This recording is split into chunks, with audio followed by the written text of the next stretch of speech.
Welcome to the Bold North Breakdown. It's your host Glen Ritter back again this week. Got lots of interesting stuff to talk about here in Minnesota sports. It's a balmy 6 degrees outside right now if you're here in the area. Much better than the 8 below it was this morning when I got up and went off to work. It's chilly here, but that doesn't mean that there's not lots of excitement going on here in the Minnesota sports scene. We're going to talk today about the Wolves. They went 2-2 over the week. Had some good games, had some down games. Anthony Edwards became the first Minnesota Timberwolves player to score 40 points in 3 consecutive 40 points or more in 3 consecutive games, which is fantastic considering we've got guys like KG in our past history of players. Going to talk about the new ownership situation, the developments that took place there. The arbitration hearing results were finally made public. Mark Lowry and Alex Rodriguez won that arbitration hearing 2-1. It was a 3-person panel.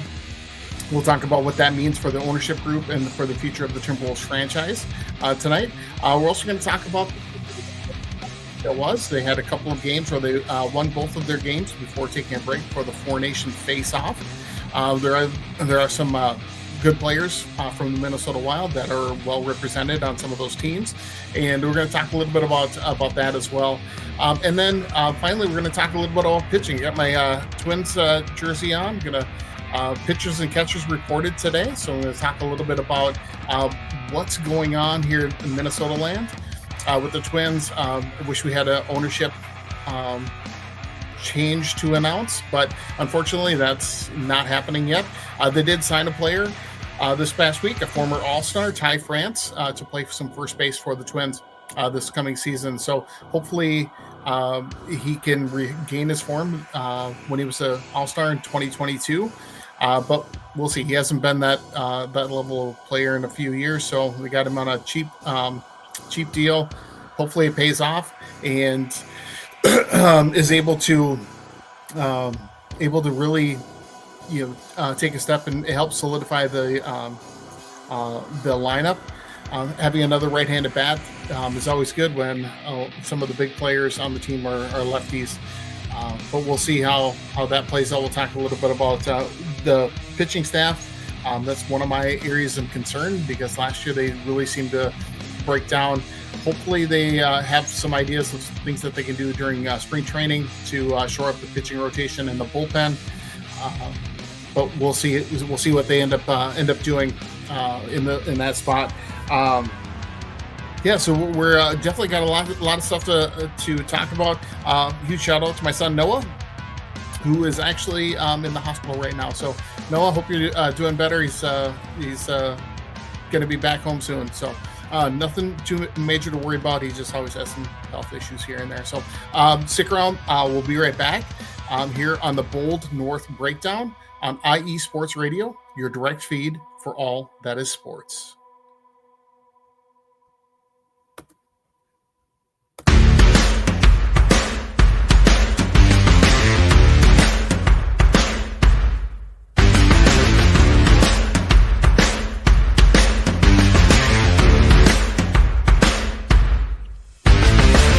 IE Sports Radio fans, this show is brought to you by Planet Jerky Premium Brisket Beef Jerky.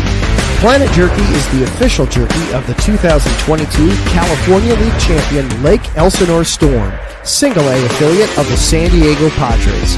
This all brisket jerky has gluten-free options, contains no MSG, no sodium nitrate, is low in sugar, and high in protein. Go to their website at planetjerky.net and follow them on Instagram at Planet Jerky. Planet Jerky, the jerky that's on a whole other planet.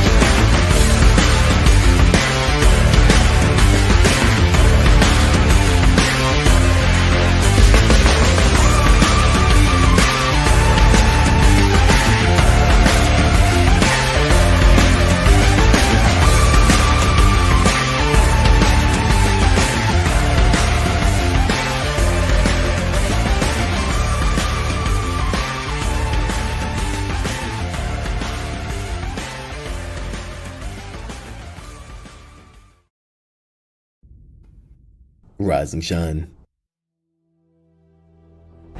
It's 4 a.m. The stars are still out. The sun is beneath the horizon, but it's time to punch in and go to work. The comfort of your warm-ups turns into the grinding out of your reps as the clinking and the clanking of the plates create a symphony of euphoria. There's no other feeling like it. Earn it, burn it, and take what's yours. IE Sports Radio has proudly partnered with Vital Apparel, a brand that not only fits great, but also promotes and donates to mental health research. Use our code IESR to get 15% off their comfortable and inspiring gym wear and help them on their amazing journey to support mental health. Go hard, take part in your iron therapy, and be strong. Because when your mental health is as strong as you are, there's no telling how far you'll go.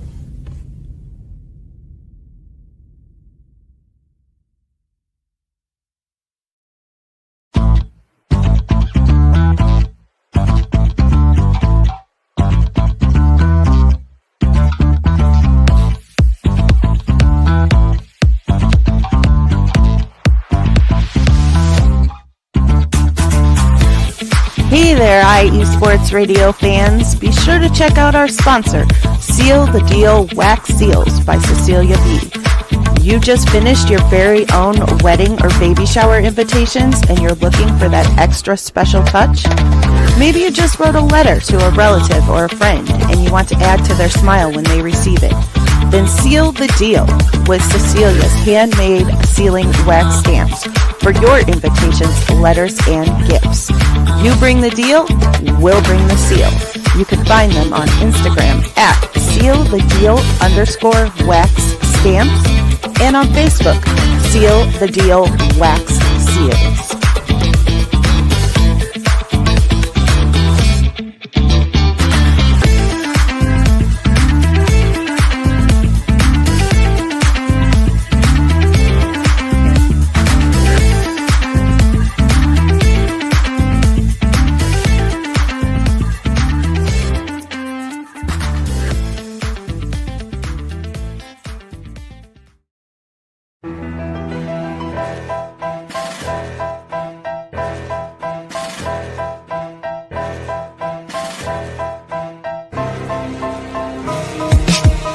For the last 10 years, IE Sports Radio has been bringing you amazing content ranging from interviewing legendary athletes, coaches, and other authorized media personnel to building tailor-made shows dedicated to all major sports cities around the country. Make sure to follow us at IE Sports Radio on X, Instagram, Facebook, TikTok, and YouTube to keep up with the latest in sports and with all of our shows. Also, make sure to check out our daily updated website at iesportsradio.com. At iesportsradio.com, you can see our daily show schedule and check out all of our show pages with personal bios to learn a little bit more about each of our awesome hosts. In addition to our show pages, you can catch the IE Sports Radio blog, Hall of Fame, Fans of the Month page, and our merchandise shop including t-shirts, tank tops, caps, long sleeves, hoodies, and more. For now over a decade here at IE Sports Radio, we've continued to be by the fans, for the fans, and we thank you all for your support and for making IE Sports Radio your direct feed for all that is sports.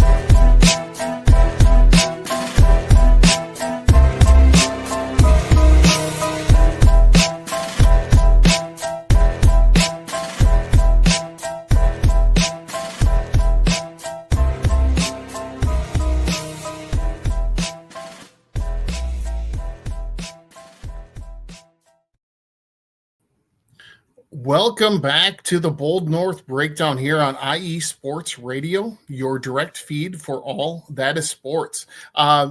Just a reminder, again, make sure you check out all of our sponsors, including our new sponsor, Raw Nutrition Supplements. Go to getrawnutrition.com, use the promo code of IESR and receive 10% off of your order.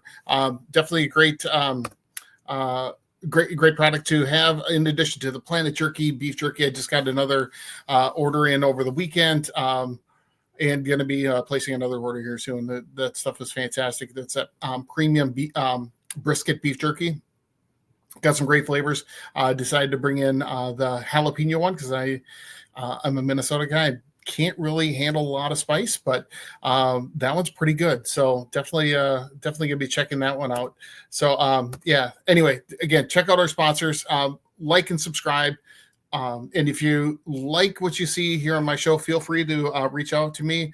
Send any questions in. I've got the comments turned on, so if anybody has any questions, feel free to reach out. And then also, if anybody's interested in being a sponsor for the show, definitely love to have you do that. It's a $5 a month commitment.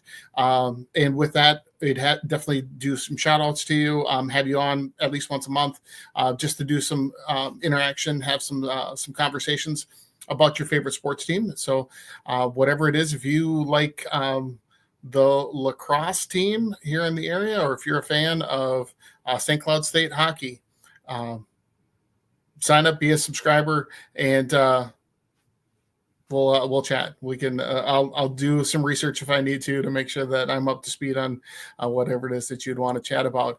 But for today's show, let's talk about the Wolves.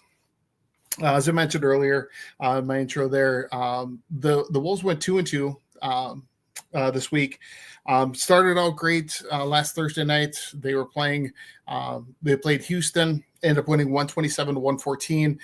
Anthony Edwards was phenomenal. He's just become just a superstar for the Wolves, and not that he can't improve. There's some things that he definitely needs to improve upon. But man, that game against Houston, he had 41 points, 7 rebounds, 6 assists, 14 of 15 from the free throw line. Such a huge part of his game. The team plays so much better when he is getting to the foul line. He's been a very good 3-point shooter, but the ability to break down the defense and go to the rim, draw fouls, even if he doesn't get fouled, just to kick it out to other people for an open jumper is huge. That's what he needs to do in order for the Wolves to be consistently successful. They've had some ups and downs this year. I think they're 30-25 right now. Definitely not the way that they were last year. I think that right now they're sitting in the 7th spot, percentage points behind the Clippers, or they were yesterday before the game. So after the game, they might have dropped a little bit, and I haven't double checked that today. But they're in the playoff race, but would definitely want to move up in the standings. And there's room to do that, as long as he's able to make those things happen. But the other bright sides to that game, Jalen Clark. Most of you, doubt whether most of you have heard of him. I think I touched on him a little bit last week during my episode. 6'4" guard out of UCLA, drafted by the Wolves in the 2nd round 2 years ago because he was coming off an Achilles tear. So he didn't play at all last year. They drafted him 57th overall. He was the defensive player of the year in college that year, but it was the last regular season game, ruptured his Achilles, and obviously spent the last bit of time rehabbing that. But he's definitely been a good guard to have come off the bench. They've given him a lot of run recently. In that game against Houston, he had 17 points off the bench in 18 minutes. Defense is kind of his calling card, but he can score a bit too. He kind of, I think, would be somebody that should Nickeil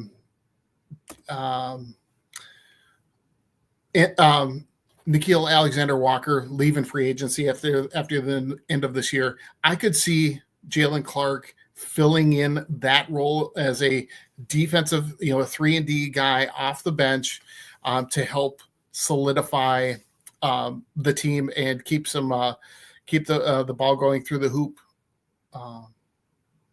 when guys are on the bench, whether it's Dillingham. I'm guessing Dillingham's going to be the starter next year. Is going to continue on in that role, or potentially Dante DiVincenzo in the backcourt next to Ant. But it's going to be, it's going to be a great. It's going to be. I think he's got a great future with the Wolves. Definitely needs to keep that going. Other notes from that game against Houston. The Wolves were down by 6 going into the 4th quarter and ended up outscoring the Rockets 35-16. And the Rockets have been really good this year. They have been very sneaky. All of those young guys are maturing and really coming together as a team. So that was a good win. That was good to see them really finish off a team and go from being down by 6 to winning by 13 is awesome. Had 6 players that scored in double digits. Let's see, then on the 8th, so Saturday, played Portland. Again, kind of an up and down game. But they were playing without Anthony Edwards that game. So I think he had a little bit of a sore hip, and I don't know if it was just a chance for them to rest him a bit. But anyway, he was off that game. Jaden McDaniels went off for 30 points, 10 rebounds. That's huge. When Ant is missing for any particular reason, it's there needs to be somebody that can step up and score. And when Julius Randle, Dante DiVincenzo, kind of the 2 other scorers that the Wolves have are out, having somebody like Jaden McDaniels, sorry, not Jaden Daniels. He's the quarterback for Washington. But Jaden McDaniels, if he can regularly do that, score 20 to 30 points, 10 rebounds or so, that's going to put the Wolves in a good position to be able to win when things aren't rolling for Anthony Edwards. Nas also threw in 23 points. Nickeil Alexander-Walker had 21 in that game. So we had some guys step up, which was good considering Portland's just kind of a bottom of the barrel type team. It's a game that you have to win if you want to be considered a serious team in the Western Conference in the NBA. That's just the way it is, and they need to have some guys that just really take that to heart. Let's see. After that, on the 10th, so that would have been Monday night. So Monday was a good day and a bad day for the as a Wolves fan. The game again, they played the Cleveland Cavaliers, who are a phenomenal team, but they ended up losing by 21, 128 to 107. It was really frustrating, though, because they were down 16-0 to start the game. They did not get their first point until the 4:56 mark of the first quarter. That's just unacceptable. And especially against a great team like Cleveland, you got to be able to score some points. Anthony Edwards had a great day scoring in that game. He scored 44 points. The tough part is he only had 1 assist. He's got to be able to get everybody else involved. And that was the third game in a row. So because he missed the Portland game, that was the third game in a row where he scored at least 40 or more points. But it was in a loss. And, Coach Chris Finch said, I need more from you. You got to get other people involved. It can't be you just being the only person scoring, because it's one of those things where if he's scoring 44 and nobody else is pulling their weight, well, then you're going to get one of those, 21-point losses. So hopefully that comes around. As I mentioned, there were some good things that took place on Monday as well. And the announcement was made that Mark Lowry and Alex Rodriguez won the arbitration hearing over ownership of the Timberwolves between that ownership group and Glen Taylor, who had been the owner of the Timberwolves for the past 30 years. Glen Taylor was highly revered for a number of years here in the Minnesota market because he bought the team when there was the talk of the team moving out of town, moving to, I believe it was Charlotte or maybe New Orleans, something along those lines. It was quite a number of years ago. He bought the team instead, promised to keep the team here. He also owns the Minnesota Star Tribune, formerly known as the Minneapolis Star Tribune. So he's owns the newspaper. He's definitely got a lot of businesses going on here in the Minnesota area, and wanted to keep the Timberwolves around. His term as an owner had some awful moments. Starting with the Joe Smith illegal contract situation. He, for those who don't remember or are unaware, Glenn Taylor they had signed Joe Smith as a free agent. Could only sign him to a 1-year deal because of the cap situation. So they signed him to a 1-year deal. And before his contract was up, they had a secret agreement to sign 2 more 1-year deals that would take effect after each season. So that way he would get the 3 years and be able to have some bird rights and be able to sign him to a longer term deal. Joe Smith was the first pick in the draft the same year that Kevin Garnett was drafted 5th overall. So he was a 6'10" big man, but never really lived up to that number 1 overall promise. Well, when that took place, the NBA commissioner David Stern at the time really came down hard on the Timberwolves organization, robbed them stripped them. That's the word I was looking for. Stripped them of initially 4 first-round picks. After appeal was changed down to 3. So being without 3 first-round picks during Kevin Garnett's prime really set the franchise back quite a bit. So they really weren't able to ever build that talent around him. So that was kind of a black eye on Glenn Taylor's ownership term. Then after that, he signed the infamous David Kahn to be the general manager, president of operations, kind of whatever that title was, but put him in charge of the team. And that was just awful. Let's see. Kind of the highlight of that one would have been the year that that Steph Curry was drafted. The Timberwolves had the 5th and 6th picks in the draft and drafted 2 point guards. I think one of them would be Steph Curry. No, we cannot be that lucky. Instead, it was they drafted Johnny Flynn, point guard out of Syracuse. Super quick guy, but could not stay healthy and was out of the league within 3 years. And the other one was Ricky Rubio, who would not be able to come over from Spain for another 2 years. So they had those 2 first-round picks. Then I think they had the 18th pick in that draft as well. Traded that pick to Denver, and they selected Ty Lawson. So in actuality, because the way that draft picks cannot be traded during the draft like they can in the NFL, in the NBA, you select the player and then trade their rights after the league year starts.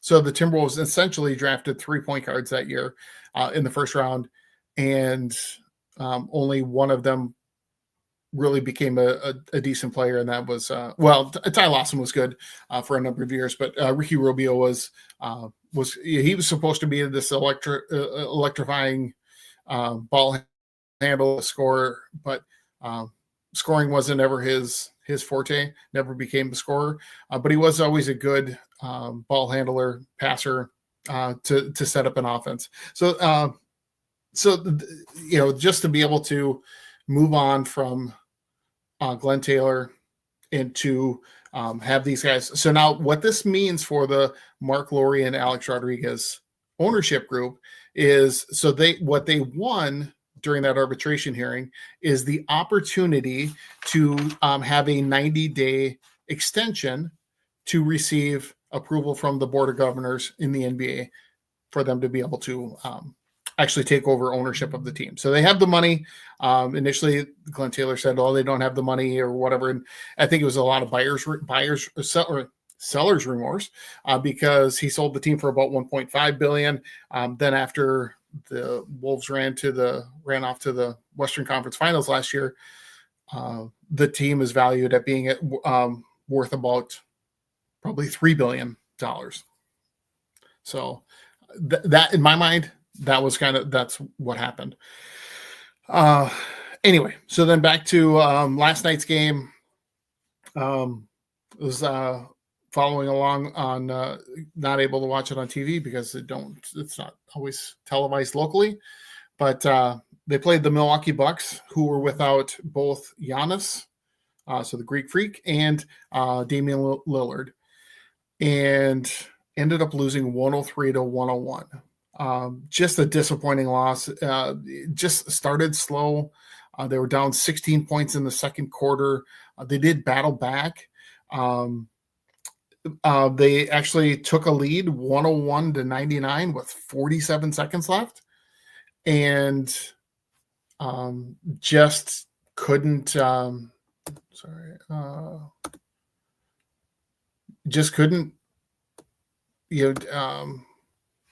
couldn't make it over the top.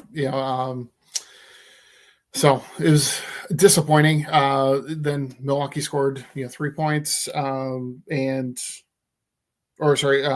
scored 4 points and took that 103-101 lead, and try to step back 3 to win the game with 3 seconds left. Missed it. He's really not doing very well when it comes to hitting those shots in late game situations. Something he really needs to grow and develop.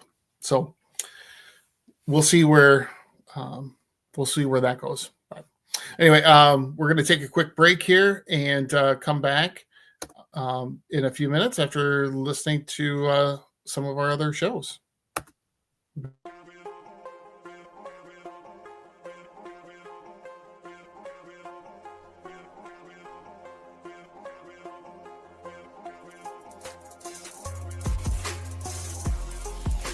Hello, ladies and sinners. Hello, sports fans around the world. Hello, IE Sports family. This is Cale Henderson, the host of IE Vegas, the Sin City Sports Show, presented by IE Sports Radio.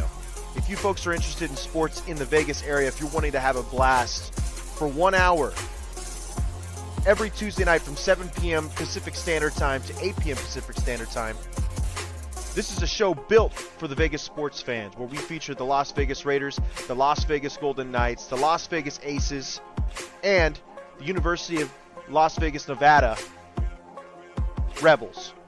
Hopefully, fingers crossed, MLB team coming soon. Either way, if you folks are looking to have a blast for 1 hour each and every week, tune in Tuesday, 7 p.m. Pacific Standard Time to 8 p.m. Pacific Standard Time. If you folks are interested in Vegas sports news, go to our Twitter at SinCities_IESR, and you can speak with me, the host, Cale Henderson, at Cale_Henderson on Twitter at any time. Be happy to reply. Always want to reach out to our fans. Again, the Sin City Sports Show, presented by IE Sports Radio, your direct feed for all that is sports.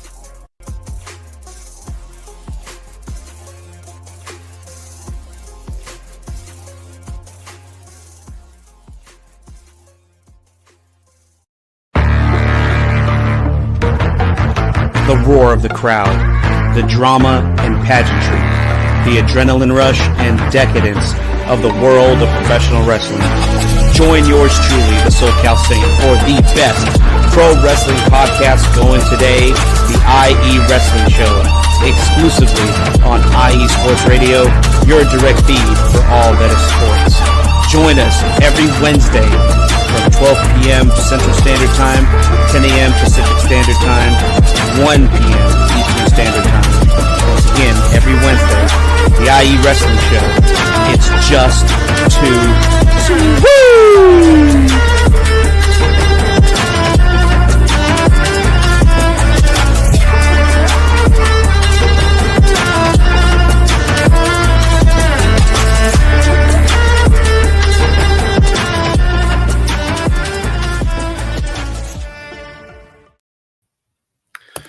Welcome back to the Bold North Breakdown here on IE Sports Radio, your direct feed for all that is sports. Make sure you check out those shows, Sin City and the wrestling guys. They just have some great shows all across the country. Hopefully everybody tuned in on Super Bowl Sunday to listen to the Super Bowl Showdown game, all those episodes.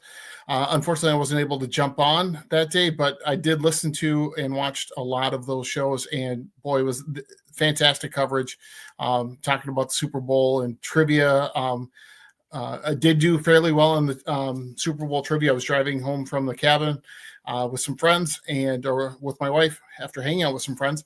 And so I wasn't able to put my answers into the chat, but I was definitely one of those rubes that I got more right than I got wrong when it came to those trivia questions. So again, I can't remember which guys put that together, but it was fantastic. Loved all those trivia questions. Definitely a sports geek. Anyway, let's get back to the Wild. Let's talk about that and kind of what they've done this week. So they only had 2 games, but they won both of them before they jumped into the Four Nation face-off. So they ended up beating Carolina 2-1.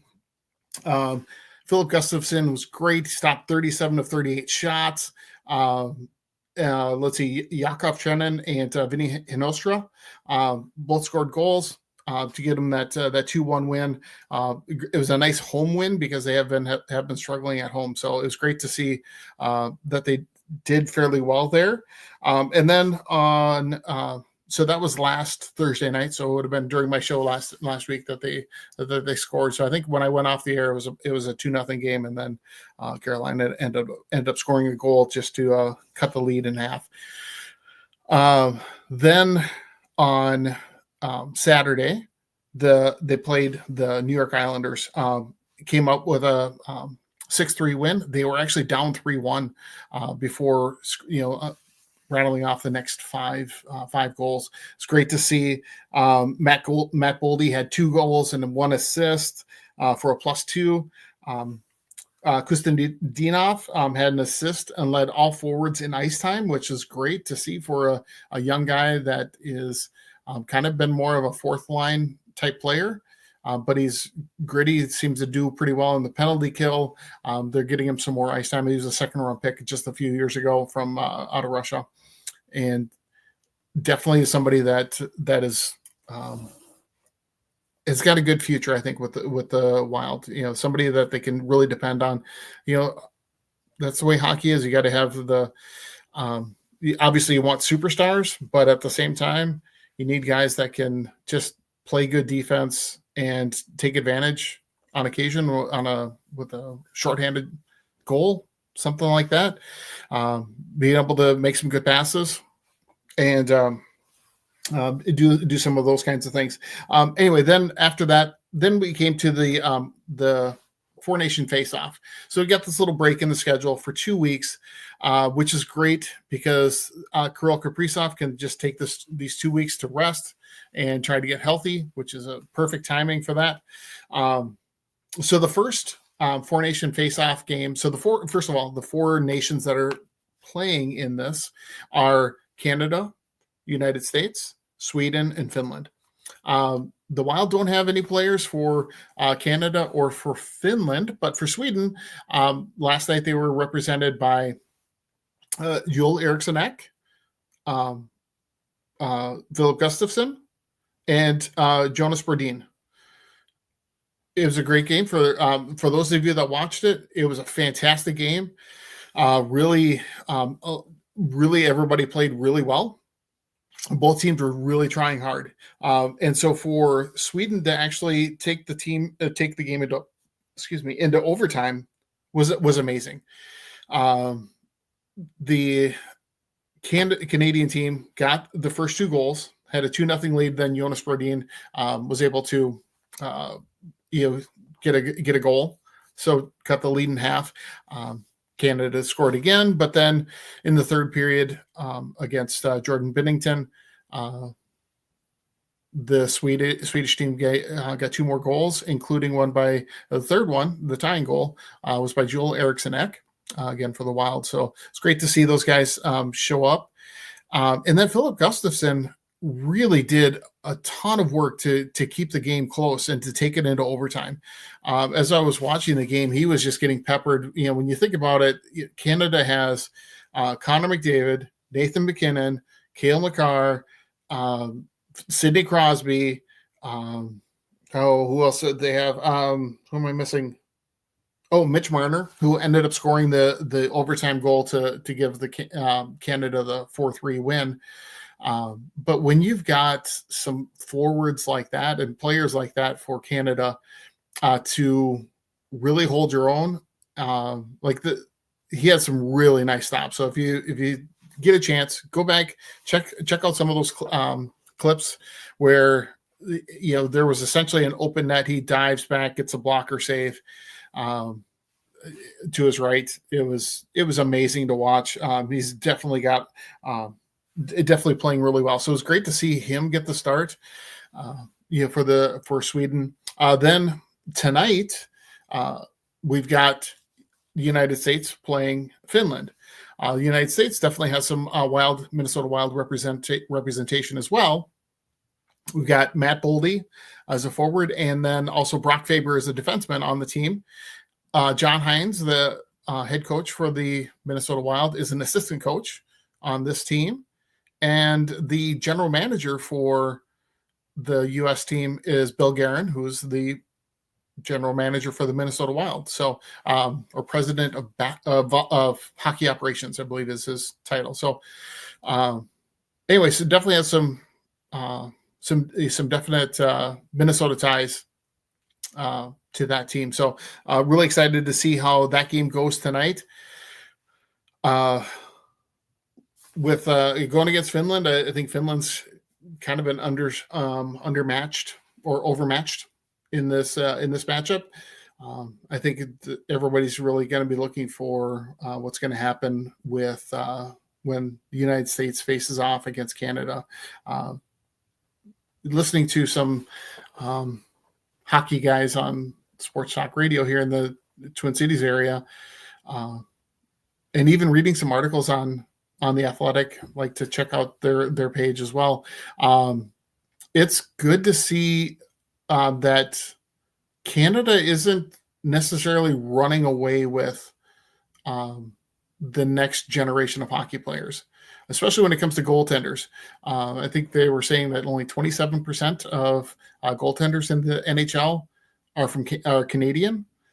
So other countries seem to be doing a better job of developing goaltenders. So that's going to be tough if the United States team can put some pressure on whether it's Jordan Binnington or whoever Canada puts into the net in their matchup. I believe they're playing on Saturday. So I'm definitely going to be checking out that game. Should be a lot of fun. Although because the one thing about this is not like the All-Star game. This is taking the game very, very seriously. So like Shea Theodore plays for Vegas and is on the Canadian team. Got injured last night and is going to be out for the rest of the Four Nations face-off. So it's considered week to week. So not even sure if he's going to be 100% healthy when things get back for Vegas. After this 2-week break. So that's one thing to be kind of a little bit leery of, and considering the injuries that the Wild are dealing with when it comes to Kirill Kaprizov and some of the other guys that have been banged up this year, definitely would not want to see Brock Faber or Jonas Brodin or Matt Boldy or Joel Eriksson Ek or Philip Gustafsson, any of those guys, to get banged up during these games because everybody is playing with some intensity. Like they want to win.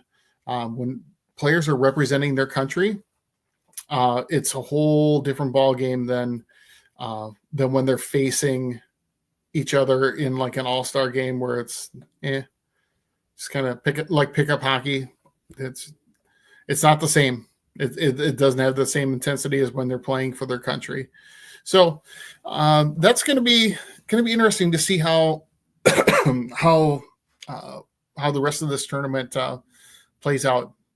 Definitely looking forward to talking about that in more next week. But definitely want to check out that game tonight. I believe it started about 40 minutes ago. So or it was scheduled to start about that time. So a couple of minutes after probably, but it'll be awesome to see how the United States does in that game, because again, everybody wants to win. Everybody wants to represent their country, wants to do their country proud, and hopefully the United States guys are up for that as well. So it's going to be great to see. Definitely got to pull for those guys. So let's take another quick little break here. We'll come back and talk Minnesota Twins. You're listening to the Bold North Breakdown here on IE Sports Radio, your direct feed for all that is sports. Be right back. Hey, sports fans. Are you in the market for Florida sports or just keeping up with the latest in the Panhandle? Palm Tree Sports is a dedicated audio hub to all things sports in the Sunshine State. We cover current events, big news, heavily favored opinions all across the NFL, NBA, MLB, and so much more. So come check us out every Saturday evening at 6 p.m. Eastern Standard Time. For a down south education on Florida sports and athletics, it's hosted by yours truly, Corey Pujols, and is powered by IE Sports Radio, your direct feed for all that is sports.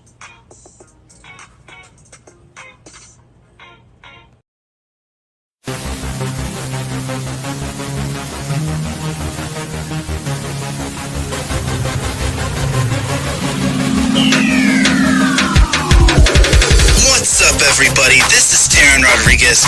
Are you a fan of volleyball? Are you a fan of Thunder Spikes? Then I have the show for you, Set Point, where I cover NCAA men's and women's volleyball, high school boys and girls volleyball, beach volleyball, and even professional volleyball. Catch the action every week here on IE Sports Radio, your direct feed for all that is sports.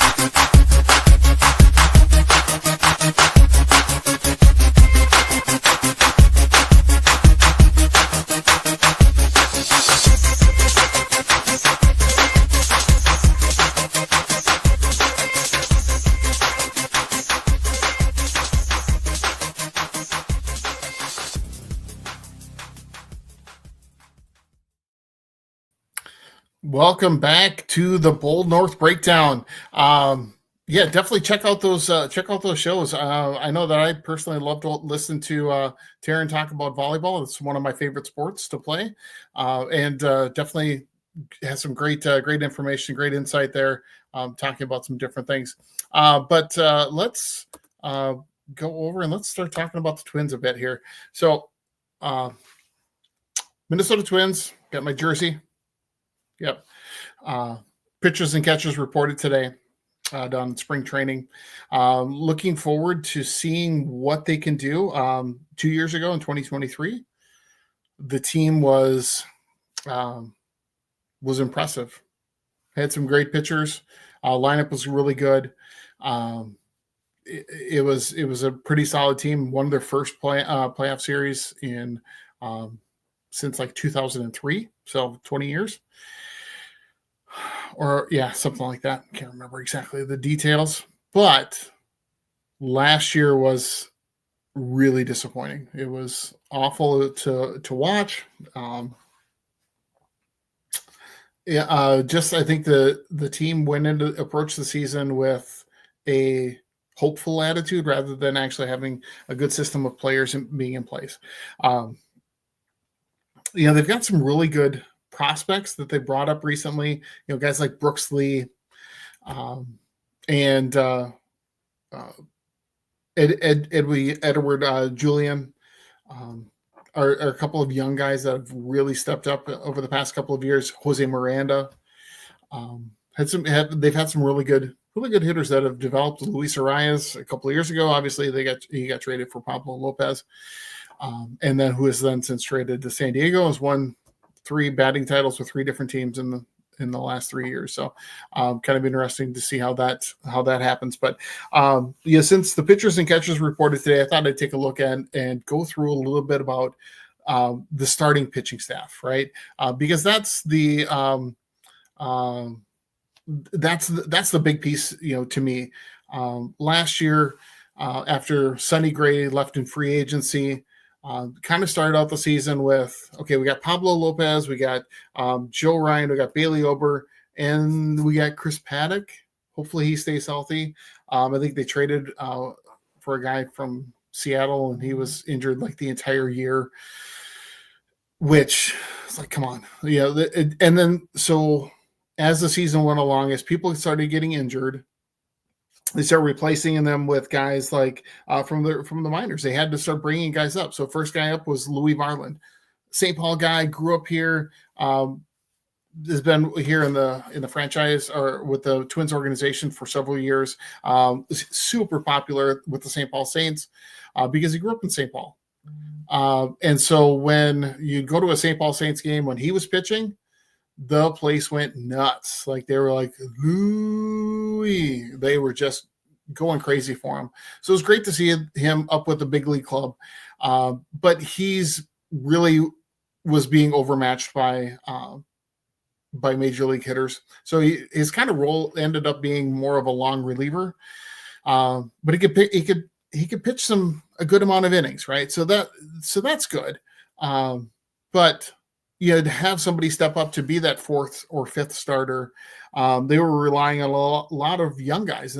Simeon Woods Richardson, who was somebody that the Twins acquired when they traded Jose Barrios to Toronto. He was struggling in AAA, got brought up and actually held his own for the most part as a starter.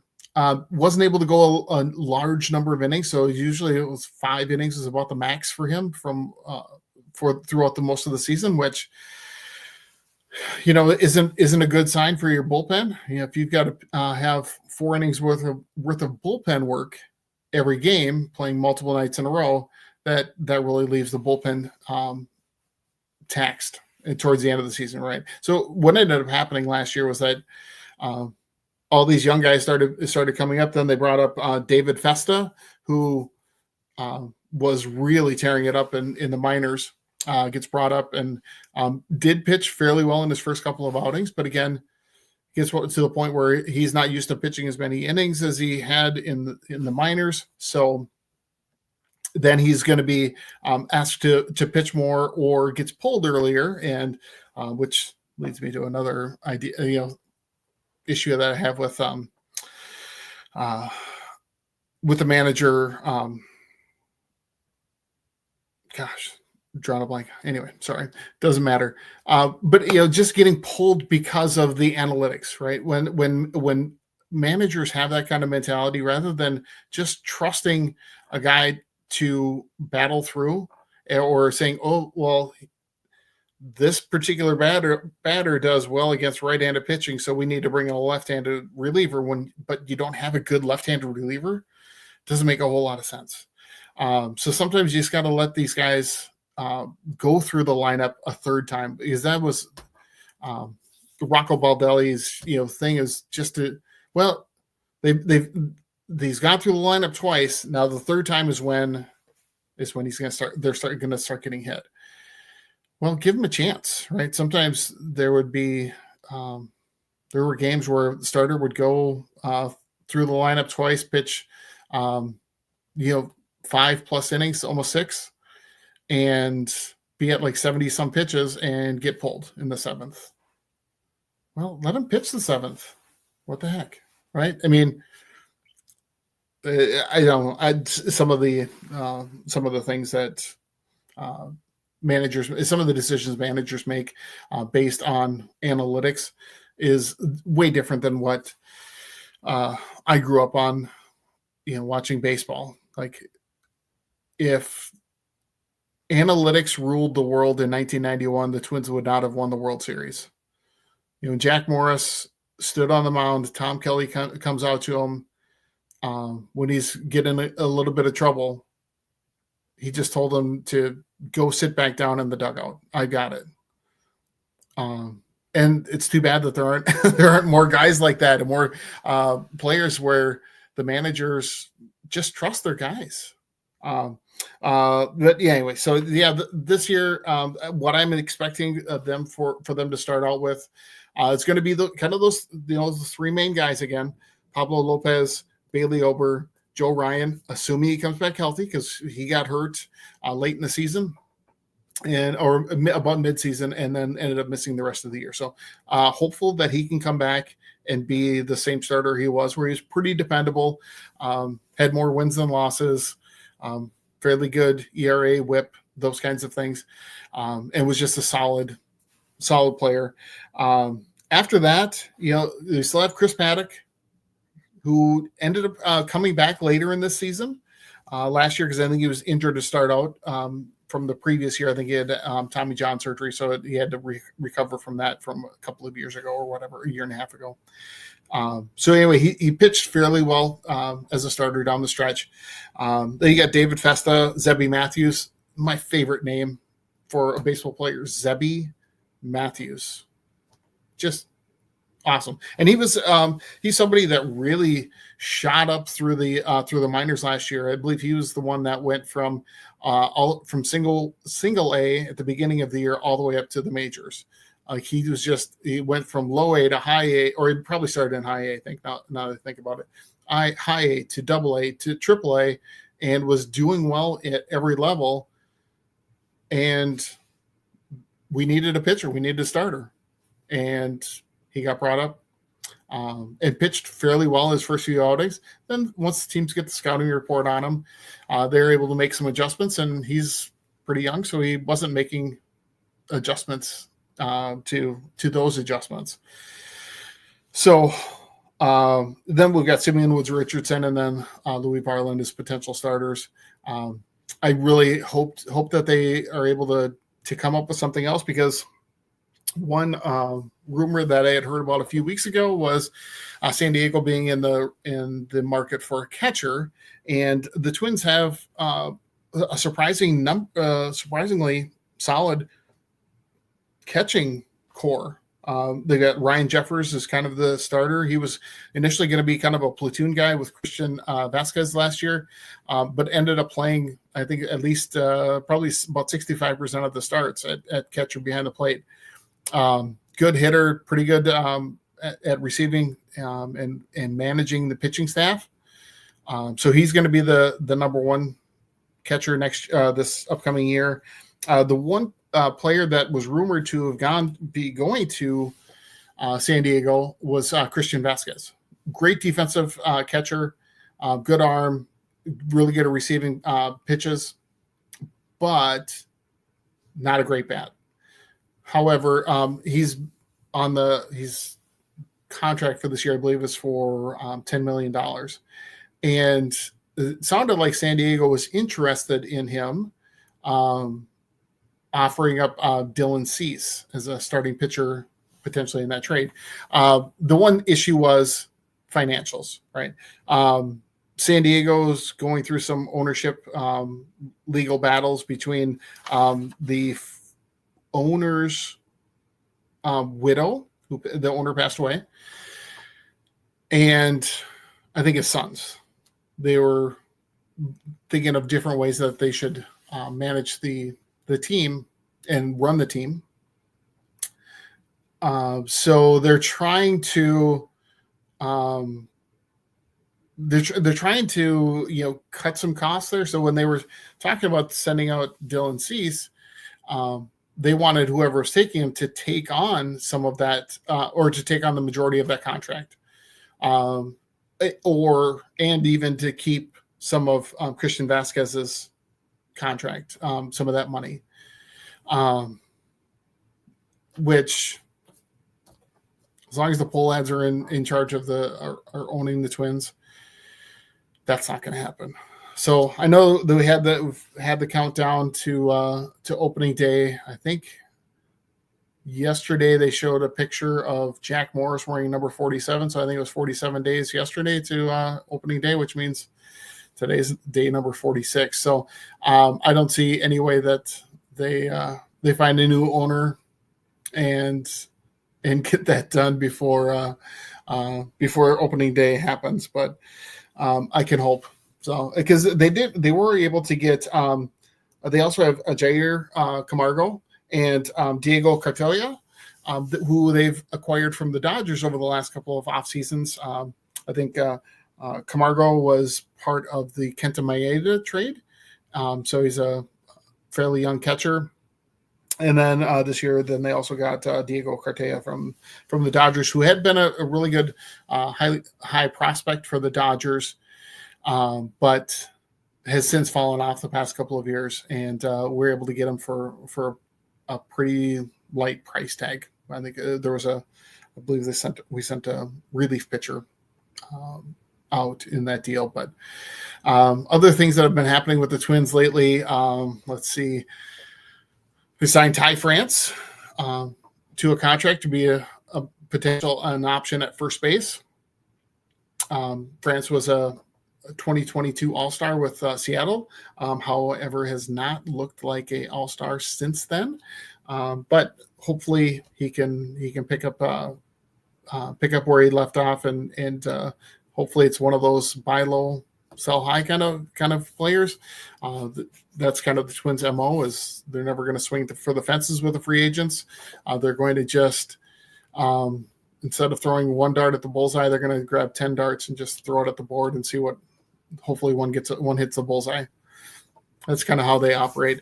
Kind of frustrating as a fan, because when you think about you want to be able to have good players.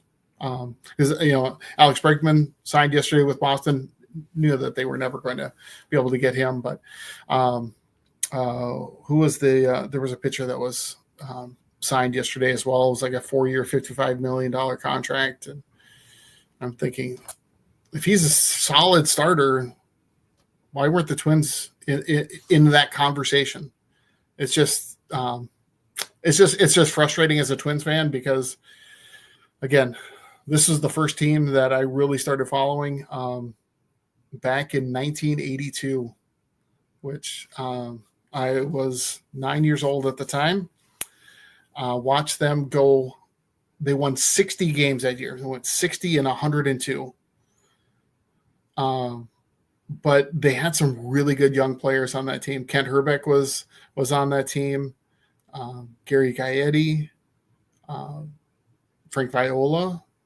So for those of you that have been around for a while, you kind of remember some of those names. And they became the cornerstone of the 1987 World Series team. They had Kirby Puckett joined the team in 84. It got called up to the majors in 84, who again was one of my favorite players. But it's and there it was in that era. We had Calvin Griffith was the owner.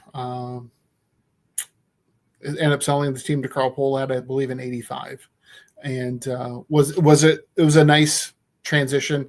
He invested in the team at that point, brought in some good players, but the past couple of years it's just been tough to watch.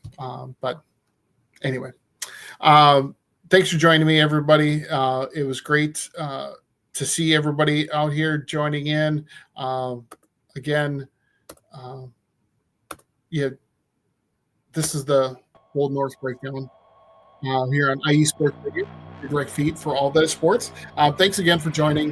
We've got some great sponsors that we really want you to check out. Planet Jerky, Raw Nutrition, Vital Apparel, Seal the Deal Wax Seals. All great companies that have some great products. Like I mentioned, that Planet Jerky beef jerky, I just got the jalapeno flavored one. They have ghost pepper, so if you really like spicy, and Carolina Reaper flavors, I'm going to stay away from those because I'm a Minnesota guy, and I used to really like spicy food when I was younger, but I don't really go down that road. I don't like watching that hot wing tasting show with celebrities where they really get their insides burned up by eating some of those super spicy wings. But if you like spice, definitely check those out. And again, hopefully, if anybody out there likes the show and wants to really contribute, and I'd love to have somebody be a supporter. of the show. Like I mentioned earlier, anybody that becomes a subscriber and a supporter of the show will definitely get a shout out each and every episode. And I would definitely encourage you to come in or to come on the show, talk your favorite sports whenever you want. At least once a month. We can definitely talk about your sports, especially when they're in season. So if you're a fan of like I said, St. Cloud State hockey, message me, hit me up on Twitter. You can check out the episodes on Spreaker, YouTube. Subscribe to YouTube. Go to the IESR Sports Radio page and check out all the shows there. We've got shows from all across the country. Every market's covered pretty much. Doing a great job. We just added a new show for Boston. Again, definitely worth checking out. Any sport that you want covered, any team that you want covered, they're out there. So please join, subscribe, and just hit the little subscribe button on YouTube, and you'll be able to check out all of these shows and get notified when shows are live. Definitely check it out.